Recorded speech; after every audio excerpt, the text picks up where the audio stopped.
것이여 문지 새끼들 흑달룩 다다리 것이여 문지 새끼들 흑달.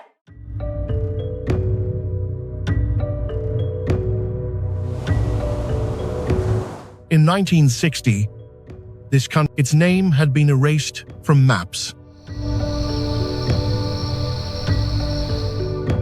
Its language had been banned in its own. Today, teenagers in Brazil and Nigeria are learning to read that same banned language because they want to understand the word. This is South Korea.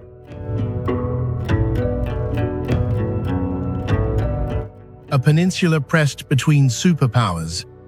70% mountains, no oil, no coal worth mining. And it built an empire out of the one thing no one could take from it. To understand why this country is what it is today, you have to start with what people tried to erase and what survived.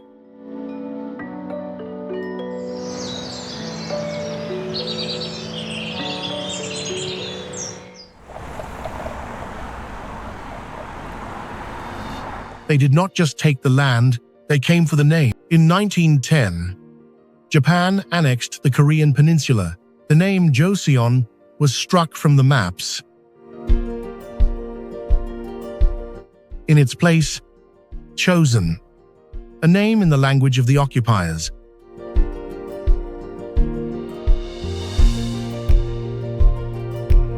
This was not administration. This was a declaration.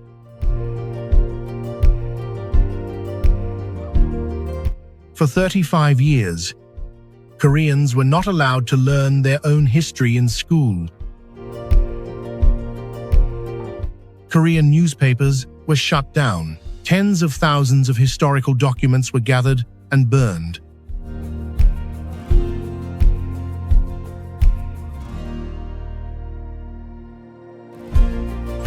In 1939, an order reached into every household at once.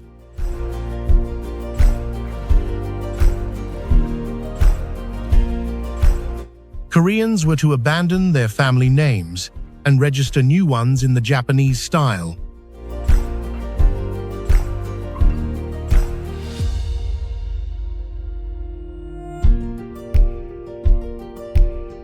Names that had been passed down through 20 generations were to disappear with a stroke of a pen.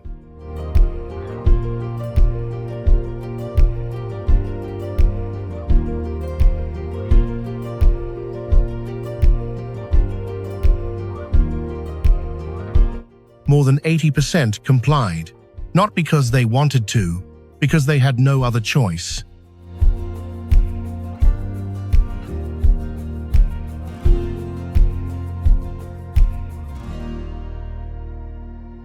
But nearly 20% refused and paid the price.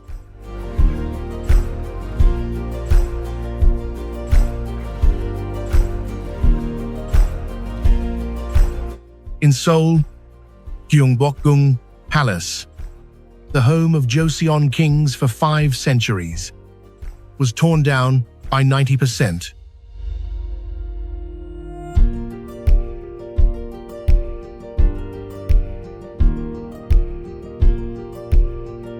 Not for lack of space.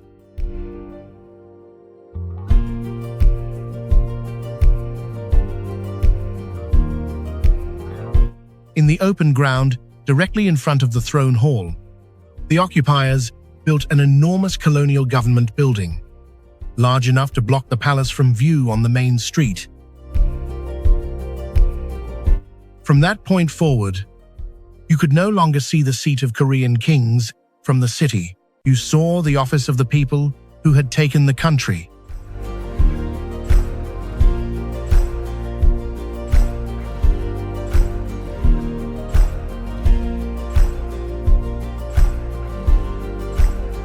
This was not an accident of construction, it was the method.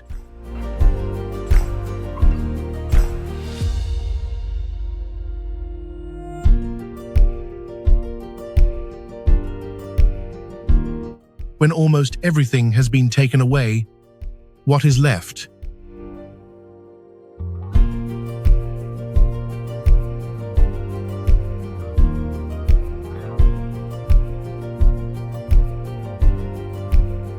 But before the occupation could finish its work, it helps to understand where this country sits on the map of the world.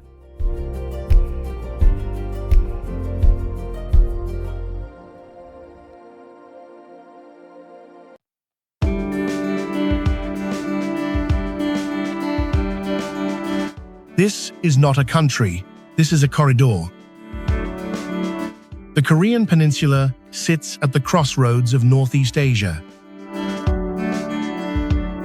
China to the north, Russia at its back, Japan just across a narrow strait to the east, and to the south, the sea routes that connect Asia to the world.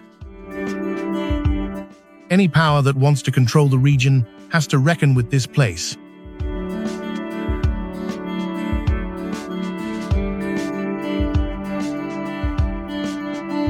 "70% of the land is mountains.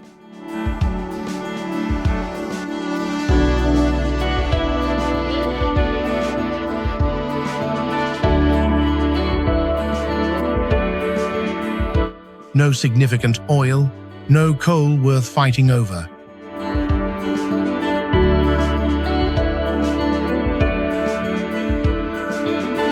The population clusters in narrow valleys and the western plains where rivers run to the Yellow Sea.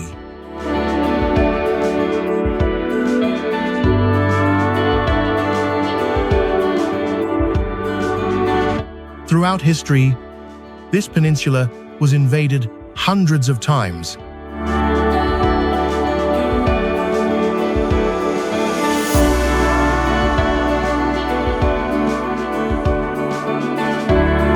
Not for resources, for position.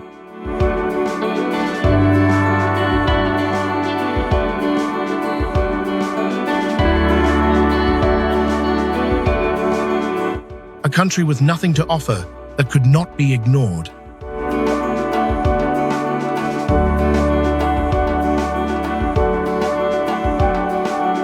And from that emptiness, people were forced to find something else to survive on.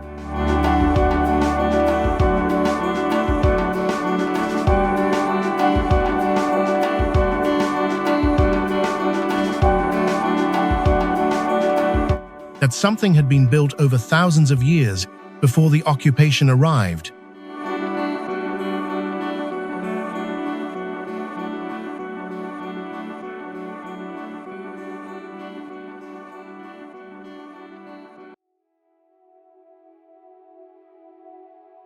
You can close a school,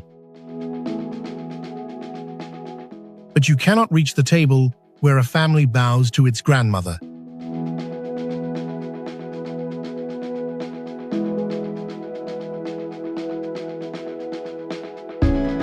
Confucian thought shaped this peninsula for 5 centuries under the Joseon dynasty.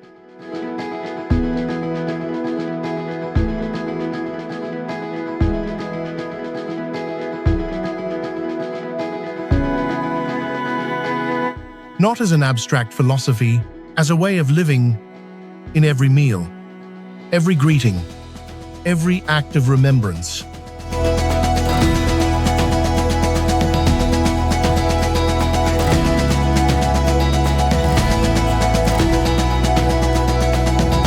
Keza, the ancestral rite, is still performed in millions of Korean households today.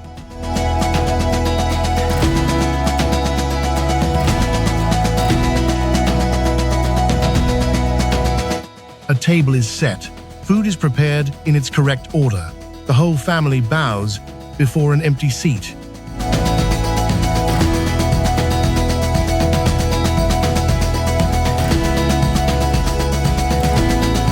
The occupiers called all of this backward.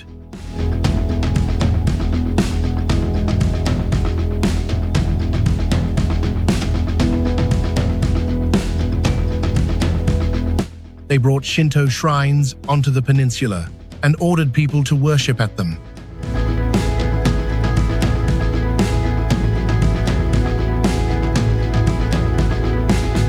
But ritual is hard to legislate out of a household.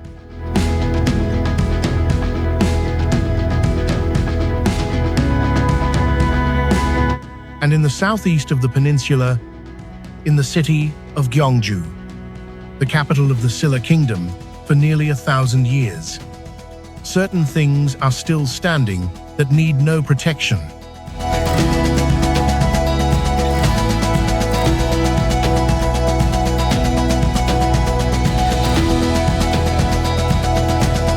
Cheomsongdae, an astronomical observatory built in the 7th century, stands quietly in an open field.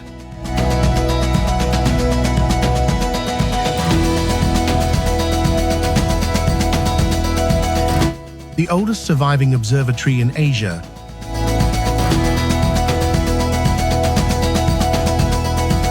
not far from there,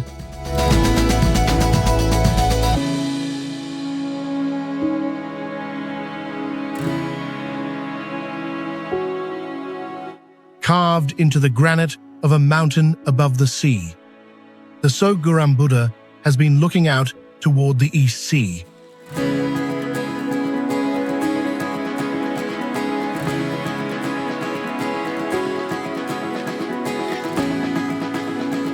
Since the year 774, sitting still,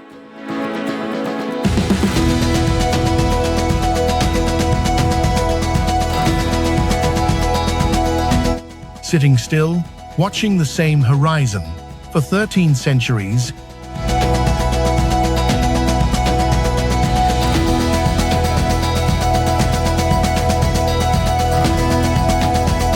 identity does not live in monuments that can be torn down.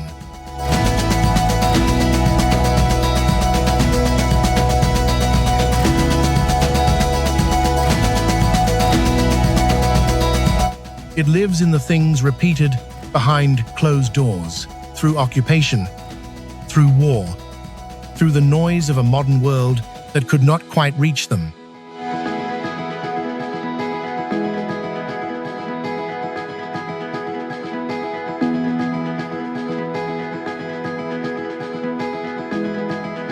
And outside those doors, a line drawn on a map was doing something no one had planned.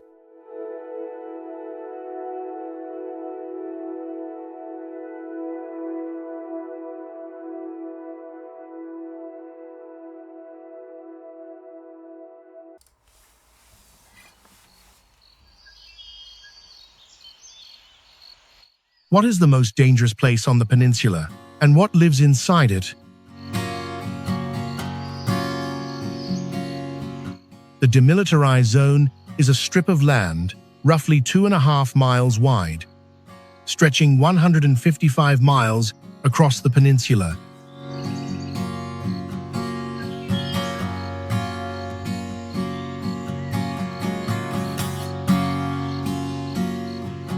Landmines on both sides, razor wire, soldiers.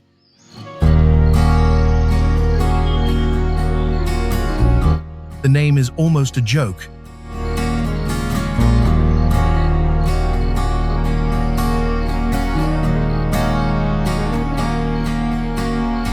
But something else happened that no one planned for.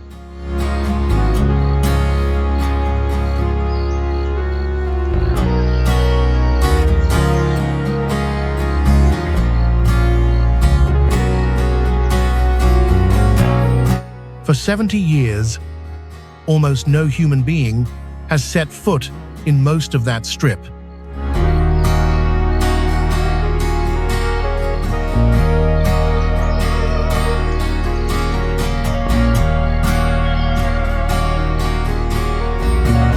And nature moved in.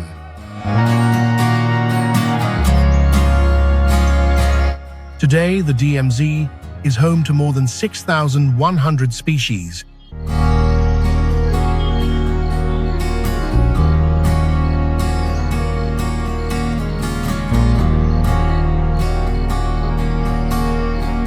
7 of the world's 15 crane species live here, including the red-crowned crane, one of the rarest birds on the planet.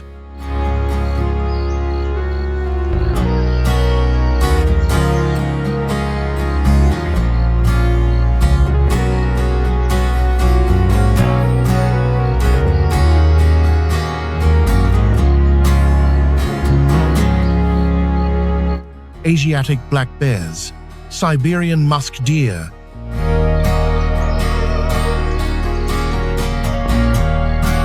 and credible reports of leopards and bears in the deep cover of forests that two armies face each other across.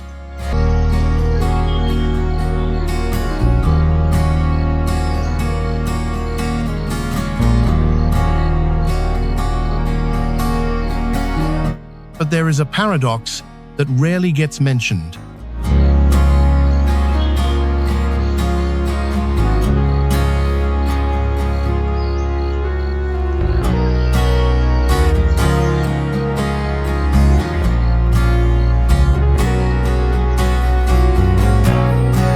When relations between the two Koreas improve, development pressure on the DMZ increases.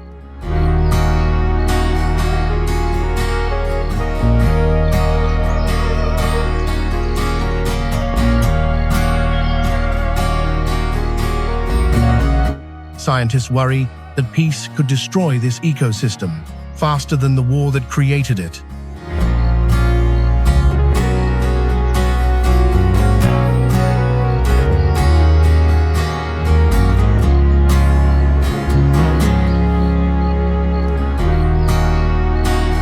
The thing built to divide people became the only place where life could heal.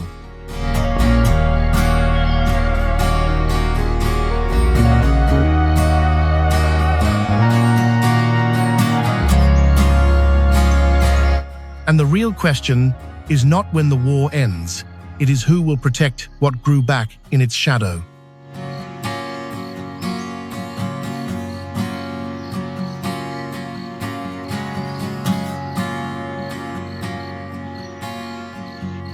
But nature is not the only thing that recovered here. The people fought to take back the right to speak.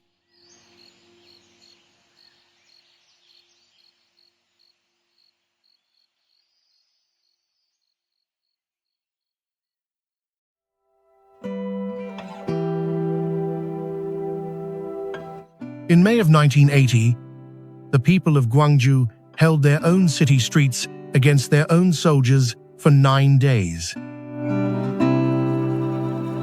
They were demanding democracy. The army came in. When it was over, hundreds were dead. The true number is still disputed.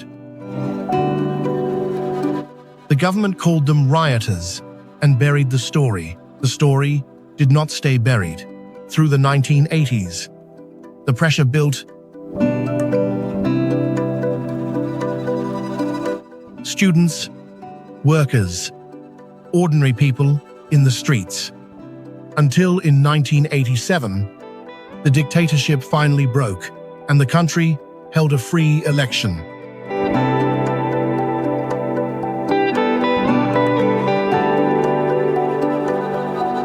And has held them since.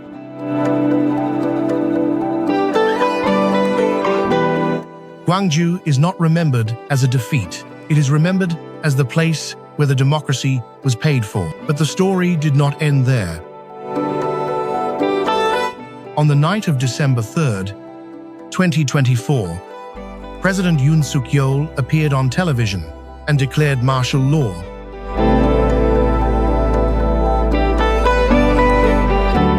Soldiers moved on the National Assembly. Helicopters landed.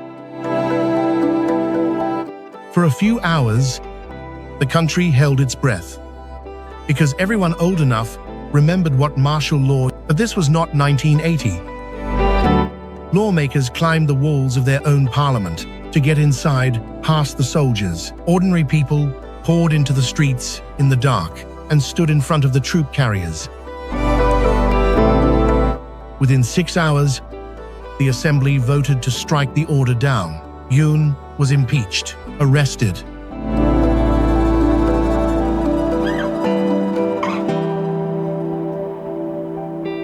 and in February of 2026, convicted of insurrection and sentenced to life in prison. The democracy that Gwangju paid for, 40 years on, held in a single night. And while people were fighting for the right to speak, someone else was building the economic foundation that would make that voice carry.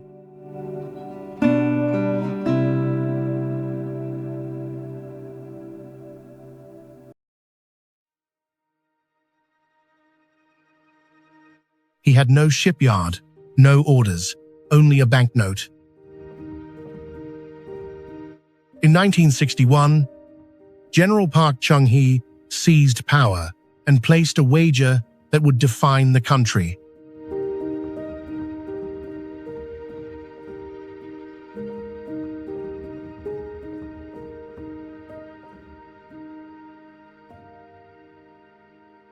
That a nation with no resources could manufacture its way to wealth if it poured everything into a handful of family-run conglomerates and pointed them at the export market.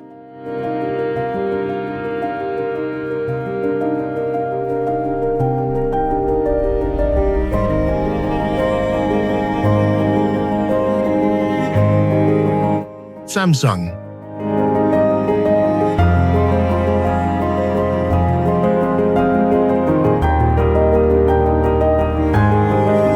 Hyundai, LG.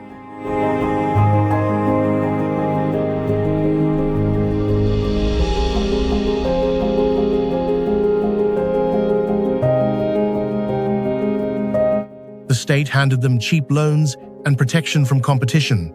In return, it set brutal targets.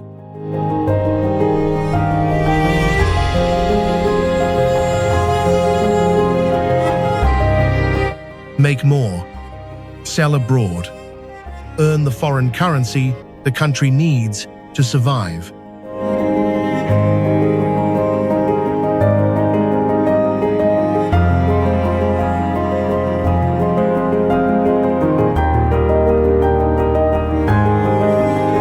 Chung Ju-young, the founder of Hyundai.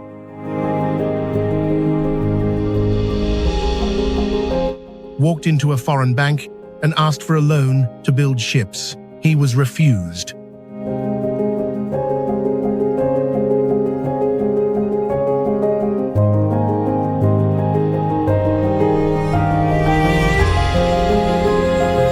He reached into his pocket and pulled out a Korean banknote printed with an image of a 16th century armored warship.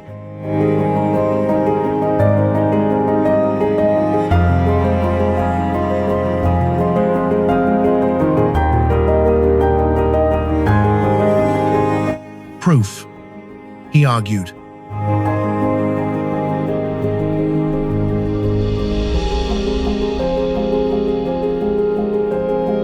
That Koreans had been building ironclad vessels 300 years before anyone else. He got the loan.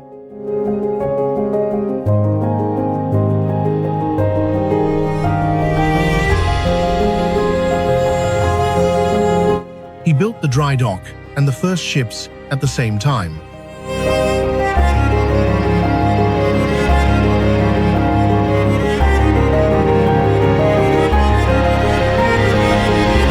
On the same empty stretch of beach.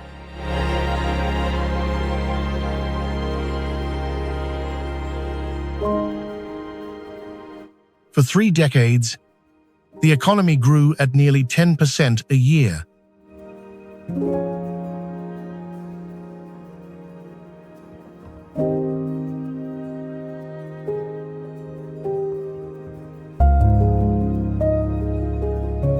They called it the miracle on the Han River, but the miracle was built on the backs of people who were not allowed to share in it.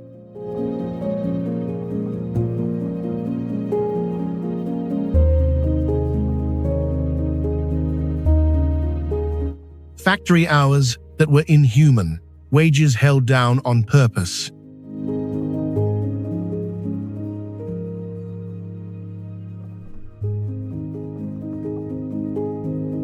Workers who organized were jailed, and sometimes worse. The economy created wealth.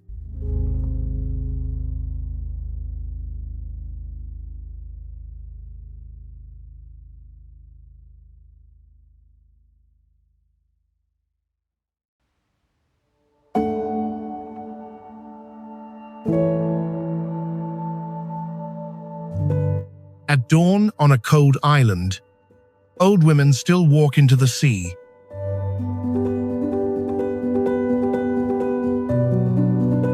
The Haenyeo, the sea women of Jeju Island.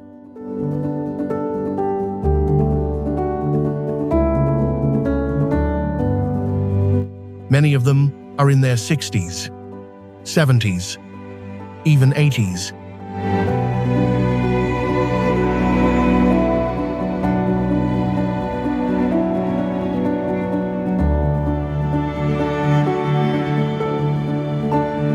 They dive without tanks, only breath.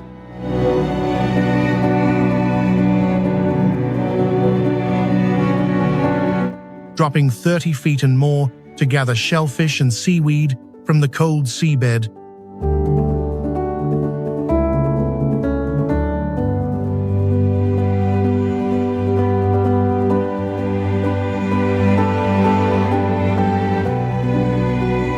And when they surface, a long, slow exhale that is not quite a breath and not quite a word.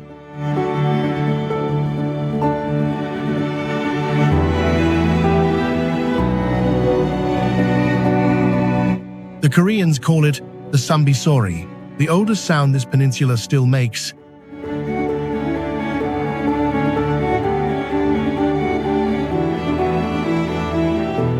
They have done this through colonial rule, through war, through the arrival of a modern world that should have made them obsolete.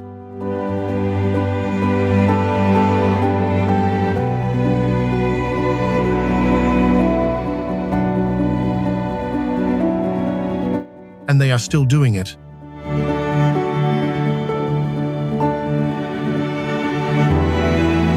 But on the other side of the picture, a different number is saying something else entirely.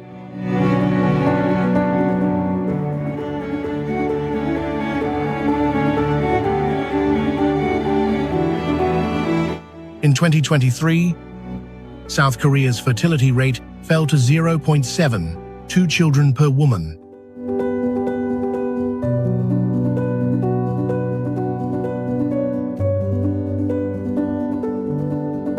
The lowest in the world, the lowest in the country's own recorded history.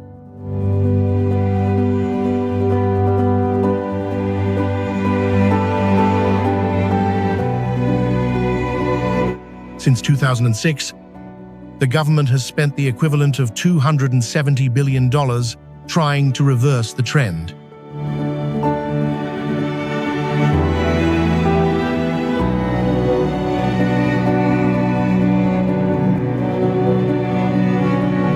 With no meaningful result.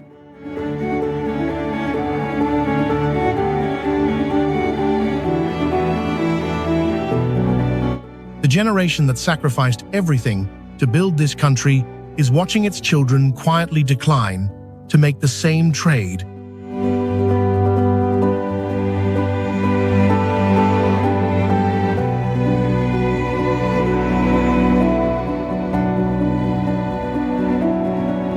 They survived every enemy from outside. The question now is whether they can survive their own success.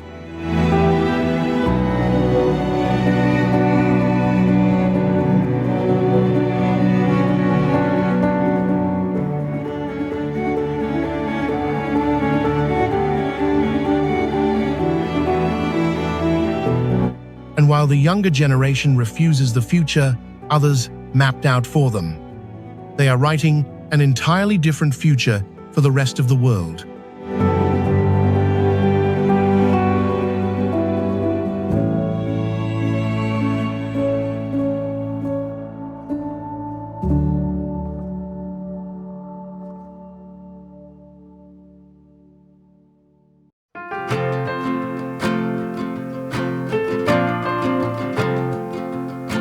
In 1940, Korean was banned in schools.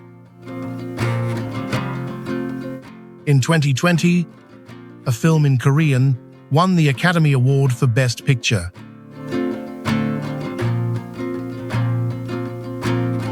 The first film not in the English language ever to do so in nearly a century of the award.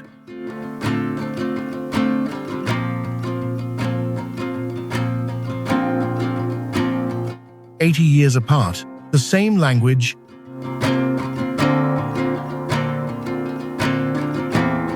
in 1992, a group called Seo Taiji and Boys appeared on a Korean television talent show and performed something the panel scored them near last. The song went straight to the top of the charts and stayed there. That night, modern Korean pop was born. Within a decade, the industry had built a system around it. Years of choreography, songwriting, production polished to a degree no one else was attempting. Parasite, in 2019. A sharp and savage story about a poor family and a rich one, set entirely in modern Seoul. Told in the language that had been banned in Korean schools 80 years earlier, was named the best film in the world on a stage in Los Angeles.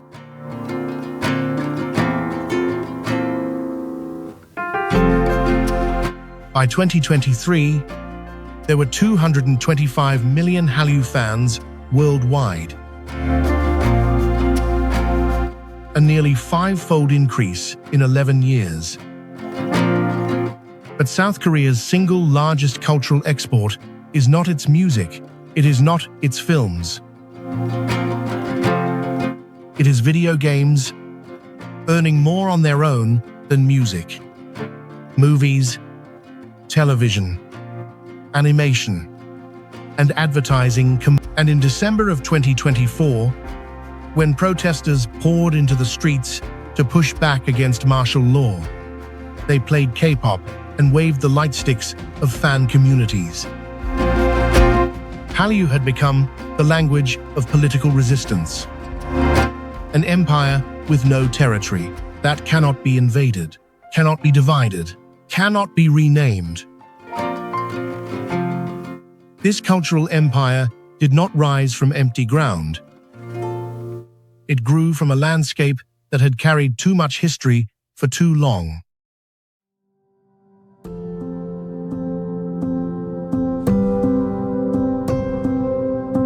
Every landscape here carries something underneath.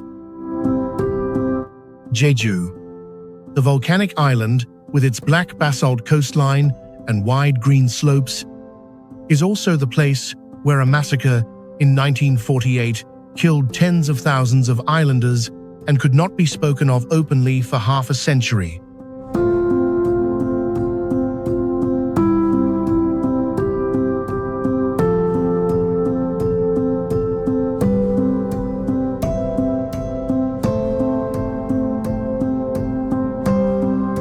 Seoraksan, the UNESCO Biosphere Reserve in the northeast, is where the Asiatic black bear is being brought back. Young bears released into protected forest beginning in 2004 after decades of absence.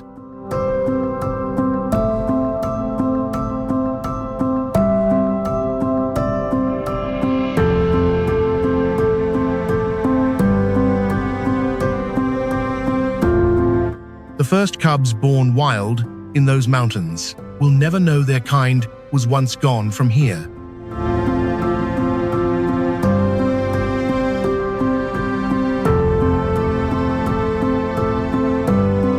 They will simply be bears in a forest, doing what bears do.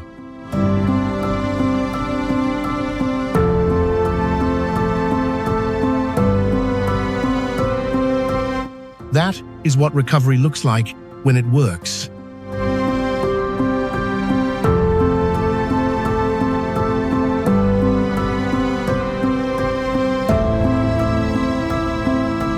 Not an ordinary life resumed.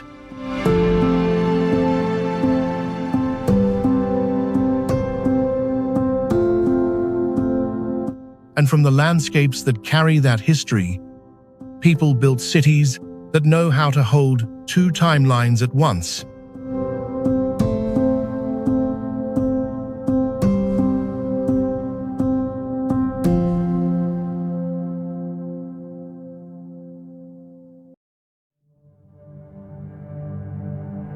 "40 years ago, Gangnam was farmland and gravel flats.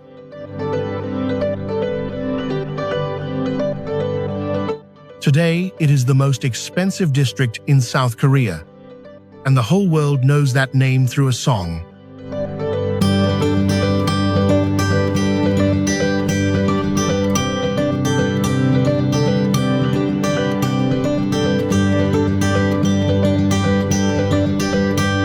Seoul is a city where every era collides with every other one, every single day.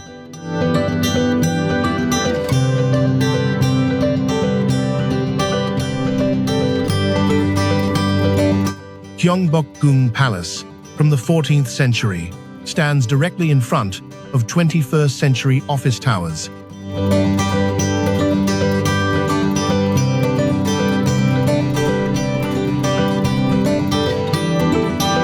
Century-old Hanok houses wedged between Instagram cafes.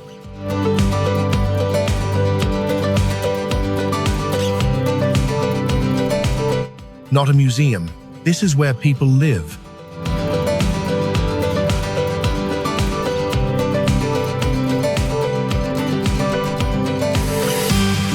At the center of the old city, there was once a stream called Cheonggyecheon.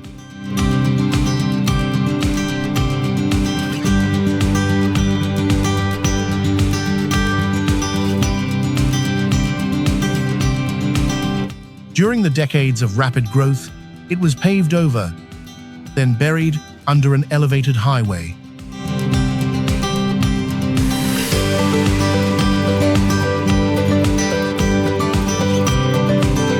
Then, in the early 2000s, the city did something almost no city does.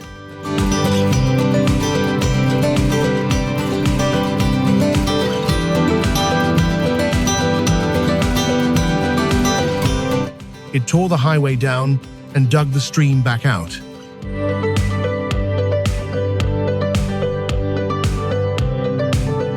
Today, office workers eat their lunch beside water that the country had once decided it could not afford to keep.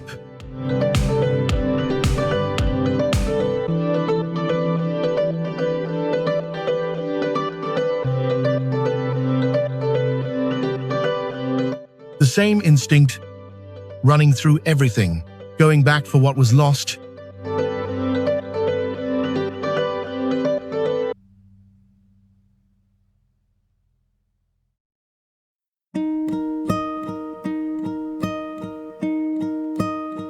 A people that survived the loss of almost everything did not survive by hope. They survived by holding on to what no map could ever contain.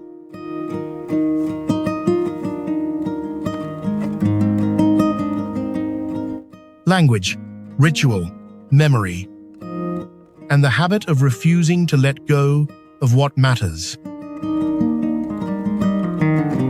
Teenagers in Brazil are learning an alphabet that was banned in 1940. Old women still walk into the sea each morning.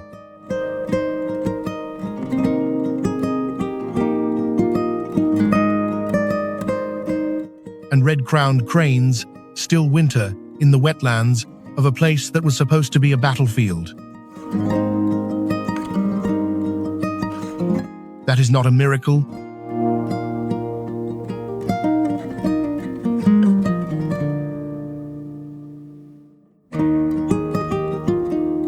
That is what it looks like when a people decide over and over again, across centuries, that gone does not have to mean gone.